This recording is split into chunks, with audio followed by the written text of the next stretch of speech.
Oh, yeah. Yeah, I'm gonna put you over there. 'Cause Oh, I'm okay, gonna perfect. sneak. Oh, you're gonna stick out? There you go. That's your good side. Is it? Yeah, it is. Is that true? All right, So you tell me. we ready?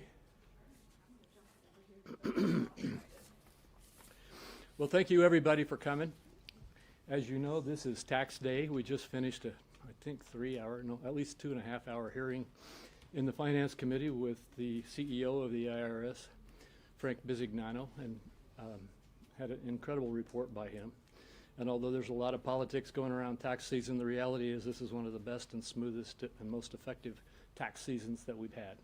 Even though they were implementing the one big beautiful, Working Families Tax Cut Act, and adding these new tax policies that I'm going to reference and doing the regulatory implementation of them. They did it all.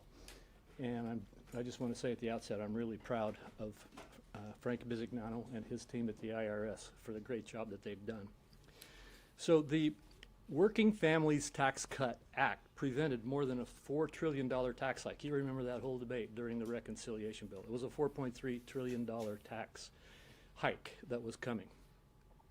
We also added, as you know, a number of taxes which are referenced here, and I'll go over them quickly in a little detail, that now have been analyzed well enough to know that as of now, they have resulted in $600 billion plus, going to $700 billion, at least it's getting close to that now, of new tax relief for American people.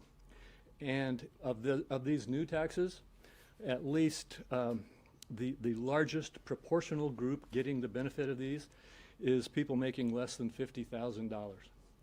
And they have been focused on people in that zone. So let me go over that just a little bit. You can see it on the chart here. The average refund size is over $3,400. That's an 11% increase so far. The no tax on overtime has had 25 million people engaged in it.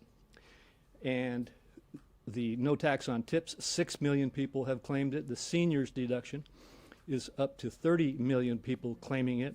I believe that something like 80% of the seniors on Social Security can qualify for this tax relief. And the tax relief for the seniors, just as an example, is about a $7,200 deduction. So these are big deals. And then finally, the Trump accounts, there's 5 million of them that have been created so far. About 1.2 million of them qualify for the $1,000 tax contribution.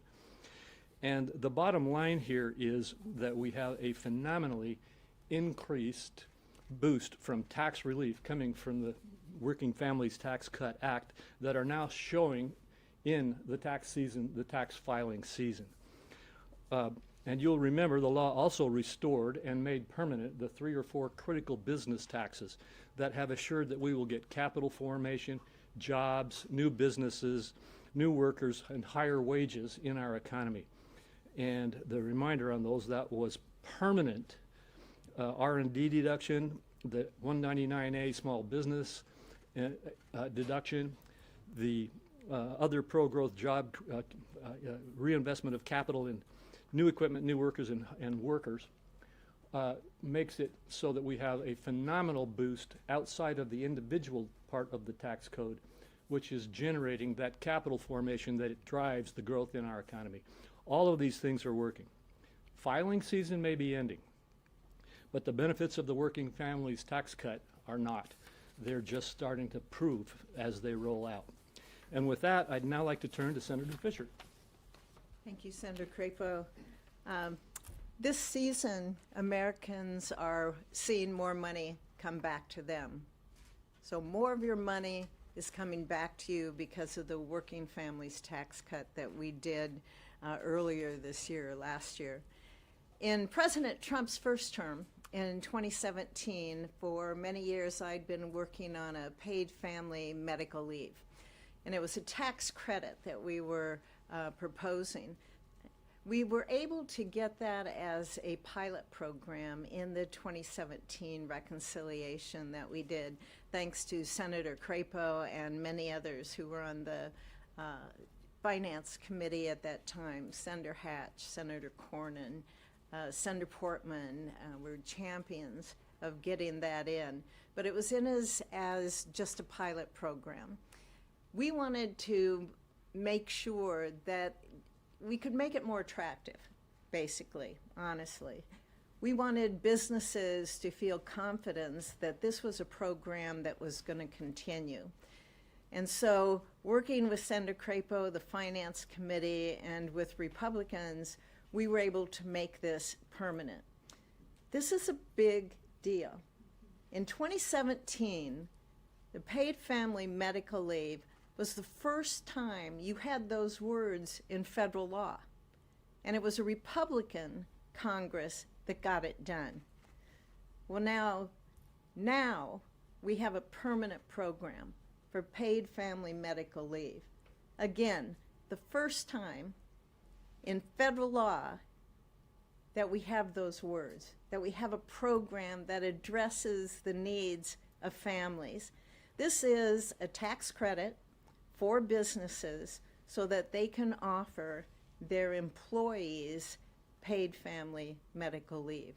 So their employees can take time off to meet the needs of taking care of their families. We are really planning on pushing this forward now, because I know many businesses, they did want that certainty of a permanent tax credit so they could make those investments in their employees, so they could be able to help their employees care for their families. What this tax credit does, it exactly meets what the Working Families Tax Cut set out to achieve. And that's common sense policies that reward work in this country, that put taxpayer dollars to work for those who pay their share. So I'm just really proud to have that one portion of this great tax package that we were able to get done for the American people. Thank you. Thank you. And now Senator Blackburn. Thank you so much, Mr. Chairman, and thank you to you all for paying attention on this tax day to the people that really matter.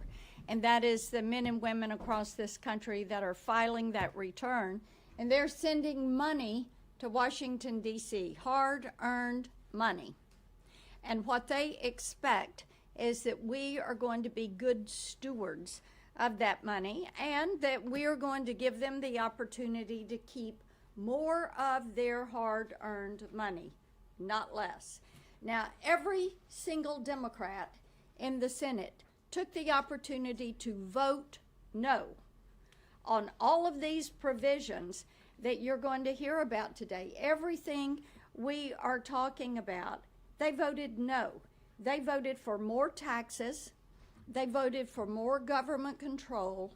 They voted for less individual freedom in the choices they made. Now, one of the provisions I've worked on for years made it into this bill, and it was how do we remove federal income tax from Social Security for our nation's seniors. And we were able to do that. The $6,000 enhanced bonus deduction that is in this bill removes the federal income tax from Social Security for 88% of our nation's seniors. That is $6,000 per individual. So for a couple where each of them are over 65 years of age, that is $12,000 in deductions. Jobs or small business jobs, extending this to small businesses so they can pool together resources with other small businesses and work with the local church that does Mother's Day out, provide child care for families so they know their children are safe, they're secure, they are in an environment where they're going to be loved on during the day, and mom and dad can work and not worry. That is so vitally important. Those are some of the wins that Republicans brought forward, and as I remind you, every single Democrat voted no. So, if you're a senior taking that deduction, I want you to remember that. Republicans brought this to you. President Donald Trump brought this to you. But every Democrat voted against you and your pocketbook. Thank you. Thank you very much, Marcia. And next, Senator Marino. Well, if you've looked around the halls of Congress today, you realize the Democrats are smiling a little bit more, not as much as they usually do, because April 15th to them is their religious holiday. They love nothing more than confiscating money from Americans, maybe almost as much as illegal migrants. It's maybe a tie. So they're a little bit less happy than they would have been thanks to Republicans and President Trump's leadership to pass his working families tax cuts. But the real message is this. Let's have a contrast. Republicans right now control the levers of power here in Washington, D.C., the House, the Senate, and the White House. It wasn't too long ago when the Democrats did. So what did they do when they had the opportunity to deliver for working families? Here, I'll give you an example in the automobile business. What they did is passed a $7,500 credit that would go directly into the hands of the wealthiest Americans to buy mostly imported luxury vehicles. You heard that right. 250,000 people a year took advantage of a $7,500 incentive that they then leased cars like Rolls Royces, Lamborghinis, Porsches, Mercedes, because in that bill they put a loophole that allowed that incentive to apply to leases. 250,000 wealthy Americans got $7,500 a year. That was the Democrats in charge. What did Republicans do? We put in place a tax deduction for working Americans, people making less than $200,000 a year, that if they finance an American-made automobile, not a foreign automobile, they could deduct that interest. We've had 1.25 million working Americans that have put about $1,000 in their pocket as a result of just that narrow deduction. 5 times as many people, working Americans, took advantage of this opportunity. And let me just say this to you. $7,500 to somebody who can afford a Mercedes or a Rolls Royce is nothing. It was money wasted, totally destroyed.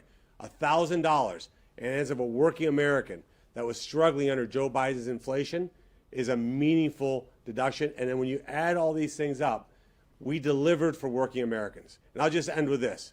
I used to remember a Democrat Party that cared about working Americans, that focused on advancing the interests of working Americans. That party is now the party of illegal migrants, transgender surgeries on children, and men and women's sports. They are completely lost. Fortunately, Republicans have stayed true to our focus. Low taxes, low regulation, small government, but added a critical component, which is a laser focus on helping the men and women who build this country every day. And I am so proud of the fact that it took only Republicans to get this bill across the finish line, and we delivered for working families. Thank you. Thank you, Bernie. And next we have Senator Moody. Thank you so much, our fearless leader, the chairman of an often thankless role of the Finance Committee. My name is Ashley Moody. I'm one of the newest United States Senators. I hail from the great free state of Florida. And I am sure that over the last year, as President Trump and those of us in leadership have uncovered incredibly wasteful, fraudulent, and yes, criminal spending on with your taxpayer dollars, that many of you that work incredibly hard to support your families, and yes, sometimes give up time with your families to work extra time to support your families, were aghast that your taxpayer dollars were being spent that way. In fact, I think it's incredible, as I've watched sanctuary states, sanctuary cities spend your taxpayer money going to programs that never should have existed to protect those in your communities that were committing crimes. Yet they refused to work with the federal government to make sure they didn't criminalize and run havoc within your towns. I, for one, want to make sure that these people standing behind me, and certainly this administration, is given credit for going back and trying to root out some of that wasteful spending, and by golly, make sure that you can keep that money in your pocket so that it's not going to those that shouldn't even be here. And as you discovered more and more that so much of this money was ending up in the hands of those that were not even in the country legally, we've got to go back and not only fix that wrong, but make sure you know that we have our lens set right, meaning the decisions we're making, the policies decisions we're making are how do we protect this country? How do we strengthen our communities? How do we respect the American citizen who sent us here on their behalf? And how do we make that our first priority when we're making decisions? And this is a great example. The Working Families Tax Cut Act shows the American people that we've got their backs, that we don't expect you to go and work hard, take time away from your families to support your families, and then take your money and put it into places it should never be or to people who should never receive it. That is wrong, and that stops with this administration, and that stops with this leadership. I was so proud in my first year as a United States Senator to back legislation that said no tax on tips, no tax on overtime, no tax on Social Security. And let me tell you what that does for my home state. We are now the #1 state in the amount of tax refunds. Floridians will get the largest refunds on average of any other state in the nation. That's real results. That's getting up here with the right purpose, the right mission, the right people in mind that you're representing, and getting things done. That will not only strengthen our families, that will strengthen this nation.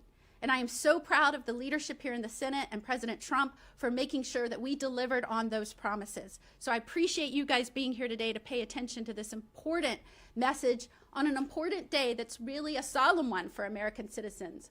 We want to step up and do right by our country. We want to pay our dues, but we want to make sure that those in office are treating those dues with respect and with stewardship and with integrity. We demand that as an American people, and I can assure you those people standing up with me today will make sure that happens. Thank you so much. Thank you, Ashley. And before we go to Roger and Katie, I just have to say this. My staff said I shouldn't bring this up, but I'm going to. Good. And that is, as you know, we had a big battle over current policy and current law. What you may or may not have noticed is that CBO did score this bill under current policy. And when you score it in the right way, with the right baseline, it generated a $400 billion deficit decrease in spending. And this is what prompted me to say this. It generated $1.6 trillion of elimination of wasteful and fraudulent spending in the entitlement system. And it truly was waste and fraud. And we can get into the details on that if you'd like to ask about it. Oh, yes, and next is Senator Marshall. Okay. Well, thank you, Chairman Crapo. And I want to say thanks for reminding me of the Trump accounts. We have a new granddaughter in the Marshall family, and look forward to opening that account for her. As a first-generation college student, one of my goals is that all my grandchildren could have that opportunity to go to college as well, and maybe I'll talk to Grandma and see if she'll let us take this year's tax refund and maybe add to that Trump account as well. So that's great. That's great financial advice for everybody, for every grandparent especially. But as you all know, today's tax day. Traditionally, this day is the day that most Americans dread what they owe the government.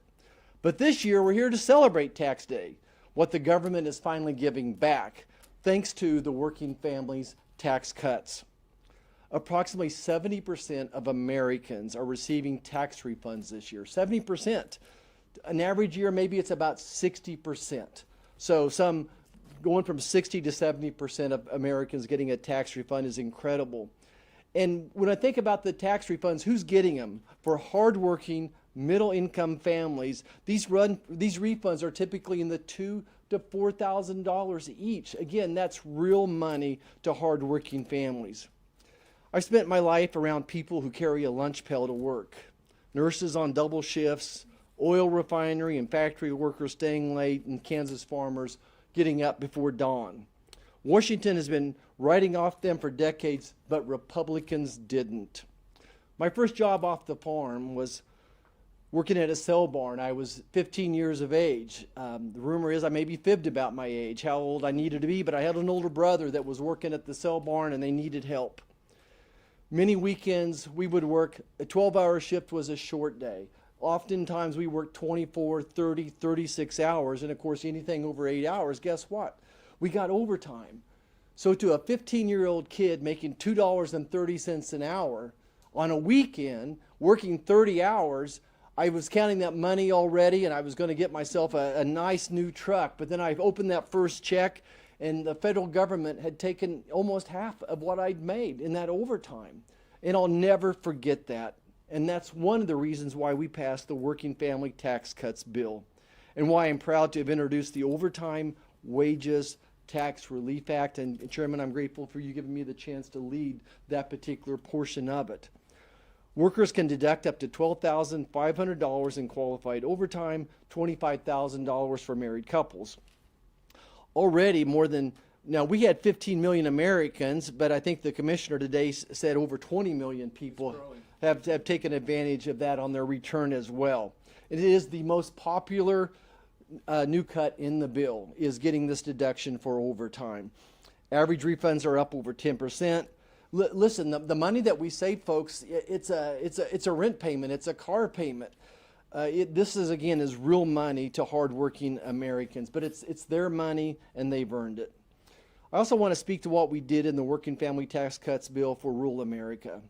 Republicans only, I think that's the theme here today, helped farmers with crop insurance. We increased the reference prices and the 20% small business pass-through deduction under 199A, and permanent. Again, it's so important that this is permanent. And then lastly, I would just mention that we delivered the 45Z Clean Fuel Production Tax Credit, rewarding American farmers, turning corn, soybeans, sorghum into biofuels, creating a massive stable market that lets Kansas farmers not just feed the world, but fuel it too. This bill isn't for Wall Street, it's for Main Street, the hourly worker, the family farm, the working families who built this country. Thank you. Thank you, and batting cleanup. There you go. There you go. Kay, Brett, and then we'll take some questions. Awesome. Thank you so much, Mr. Chairman. A big thank you to Chairman Crapo. His leadership in this was just invaluable. From the very beginning, he had a vision, and the vision was to return more of Americans' hard-earned dollars back to them, knowing they spend it wiser than anybody up here ever could. He delivered on promises President Trump made on the campaign trail, delivered on common sense. You've heard it from every member up here. You heard from Senator Marino about incentivizing people to buy American made. You heard from Senator Marshall about what it would actually mean to be able to not have to pay taxes on that overtime for someone who's just starting out or someone who's trying to provide for their family. You heard from Senator Moody about making sure that we cut wasteful spending, that the fraud and abuse is gone, that we're responsible stewards of those dollars. And you heard from Senator Blackburn, importantly, about what this means to seniors, living on fixed incomes, now being able to have a little bit more, yes, to do for themselves, but to do for their families and to enjoy life to its fullest. I also want to talk a little bit about something that Senator Blackburn mentioned, and I've been proud to work alongside her and for her leadership and Senator Fisher's, and that's making sure that we address the issue of childcare. Affordability and accessibility of childcare is an issue.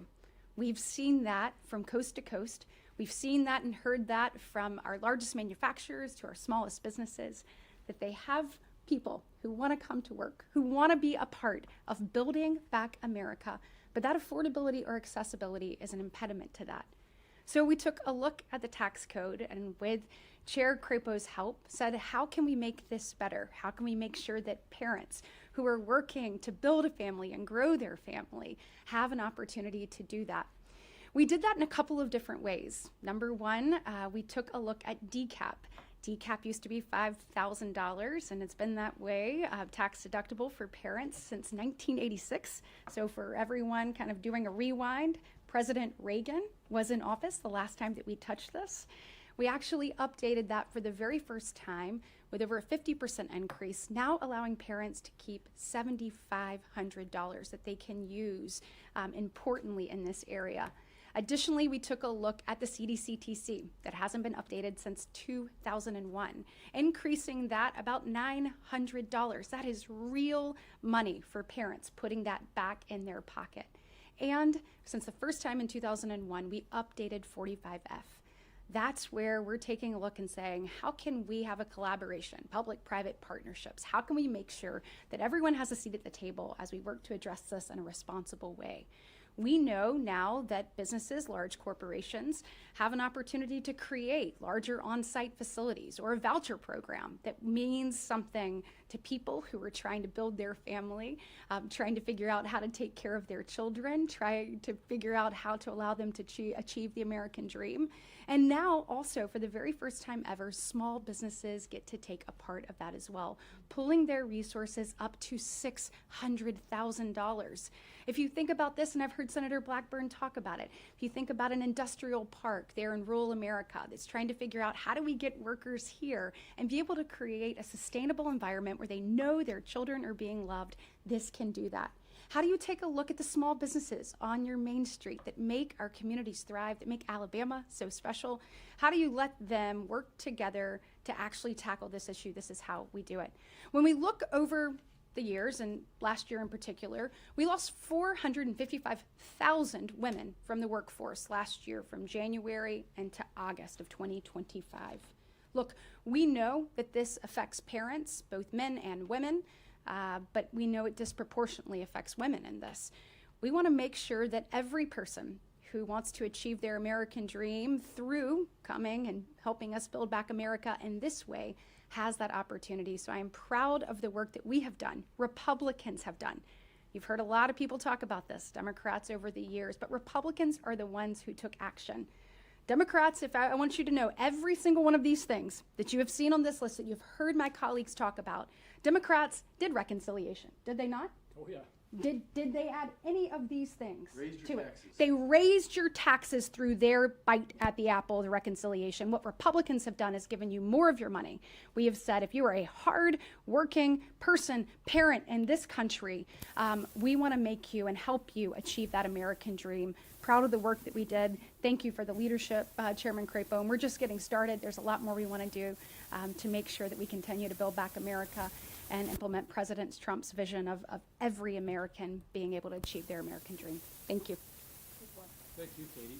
And I would encourage those of you who can to stick around and answer questions. I'm glad that these senators showed up because I think you saw the commitment that they had, the fire in the belly that they had for whatever particular issue was their issue or something that was critical to them. And I know you're staying here. And then there was one. And then there's one. But I will tell you, this is what I had to work with when I was chairing the reconciliation bill effort. And that is 53 senators who were all committed not just to the overall objective of protecting the TCJA and not letting a $4.3 trillion tax increase happen, but fighting to improve our tax policy and make it much more focused on those who needed the relief. And so I just want to say thank you, Katie. You represent the other 51. That's right. That's right. And guys, we were all coming to him with Oh, yeah. all of these different ideas and how do we return Americans' money to them, and did it. And there's still stuff that's left right. on the cutting That's room right. floor We'll that be back at we it. still need to get done. But this just shows you what is really happening. And I think that instead of going on more about that, let's throw it open for some questions. Yes. Thanks, Senator. You guys laid out all the policies and the tax cuts in this bill and the tangible effects of those. Do you think that the American people are actually understanding that this is coming from this bill? You guys have rebranded it the One Big Beautiful Bill, which you almost called it at the beginning. Yep. Working Families Tax Cut. You've got the war in Iran going on. Are the American people aware that this is coming from this bill, and do you think that that's going to make it harder for Republicans to win in November if they aren't? Well, first of all, if they don't understand it, it's going to make it harder. But the fact is, I think they are increasingly understanding it. You'll remember during the battle, the biggest attack was that we were creating a big $4 trillion deficit increase, and the tax cuts were called tax cuts for billionaires. Americans are figuring that out, and they are figuring out that the refusal to raise taxes is not a tax cut. It is keeping taxes right where they were for the $4.3 trillion. And it does require a bit of explanation, but that explanation is getting through. And the reason it is because right here, how many million people is that? Like 90 million people? I can't, 55, 61 million, I'm not doing the math real fast in my mind. But that number is growing, and what's the number? 53 million right here. And that number is growing and growing as people go through paying their taxes and then seeing what actually was in there. And as the media is starting, I think, to be a little more balanced on this and is actually starting to report the facts. But I'll tell you what, just as an example, next time you go out to dinner and go out to eat somewhere, why don't you ask your server whether they are aware of the no tax on tips policy? I know the answer because every time I go out to eat and I'm recognized, I get thanked. And they bring in the entire wait staff and say, thank you for this. And then they start telling me their stories about what it means in their life. Just that one provision right there on tips. That's starting to play out. And yes, I think that the message is starting to get out. Are Republicans, in a way making it harder on themselves sometimes? You got the Pope comments, DHS still shut down the TSA lines and the Iran war. Like, do you worry that those things are making it, they're creating more noise so that people aren't able to pick up the signal as well? I'm not going to comment on other policies that are out there at play, the war or other things like that. It would be hard. I'm not even going to try to predict how that will impact people's understanding of the bill. But I will tell you that as politics roils and as political battles heat up, all kinds of messaging goes out to the voters. And it is, I will say, it's going to be important for us to keep messaging. Actually, that's what we're doing right now. But it's important for us to keep messaging, and I think the message will get through. Yes? Hi, Marilee. I wanted to ask you about some future revenue thoughts. Senator Cassidy last month introduced two bills. One, to eliminate the possibility of first sale in reducing tariff exposure for importers, and the other reducing who can be a non-resident importer. And I wanted to ask you, are you interested in having a hearing or a markup on either or both of those? Well, I'm not contemplating a hearing or a markup on either of those or any of the other literally dozens of proposals that are out there. You were probably in some of the groups during the one big debate we had during the reconciliation bill, when people would ask me about this policy or that policy, and I would say, I've got, I think at the time I said, over 70 tax policies that we are working on. By the time I was done answering that question during the reconciliation bill, I was saying over 100, and we still do. We did, like, I don't remember the number we did, but we did 40 or so of the tax proposals that were proposed. But as I referenced a minute ago, there's a lot that was left undone. And we are going to be trying, at least I personally want to see us try to look at getting some of those other tax policies done. We need to work on a ton of really good tax policies. But first sale's not on that agenda. Oh, I'm not saying it's not on the agenda. I'm saying it's one of the, I don't know the number now, but it's dozens and dozens and dozens of numbers that either didn't get done then or have been added to that list. And my mind is completely open on all of it. We need to get into the process of working through it. Okay, I'm being told to cut it off. One more question, or shall I not take the last question? All right, thank you all very much for coming. Thank you, sir.